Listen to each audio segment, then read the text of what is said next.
Well, we've heard the warnings over and over again. Protect your PIN and make sure you check your credit card statements for any suspicious activity. But one credit card scam doesn't even need your PIN or the CVV number on the back of your card to make a transaction, and you could be ignoring the warning signs before fraudsters even strike.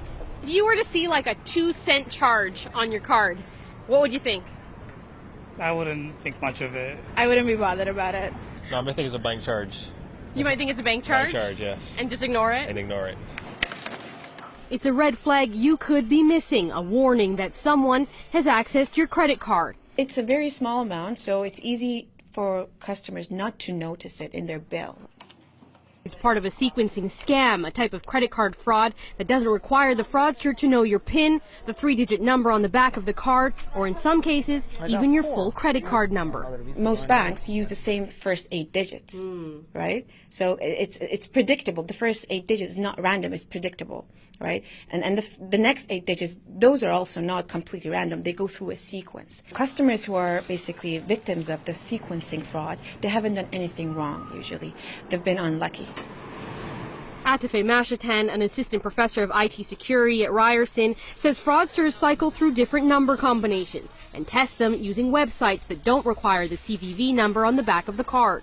Now, fraudsters use tiny amounts that most customers overlook, and in some cases the transactions even come up as money going back into your account, like this credit for $1.67. This is where they actually confirm that they had the right information, and this is bingo. Mashatan says there's more banks could be doing to protect customers from this type of fraud.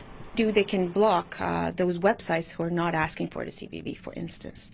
Not every bank does that. They can extend the range of the expiry date, as an example, and they can they change how they sequence the numbers for new credit cards one after the other, so they're not that predictable. Some banks are already doing that, but until then, Mashatan says her best advice is check your credit card statements. Don't ignore it just because the amount is negligible. Now, in most cases of credit card fraud, banks will protect their customers and reimburse you for any fraudulent purchases. Janelle Amasa, City News.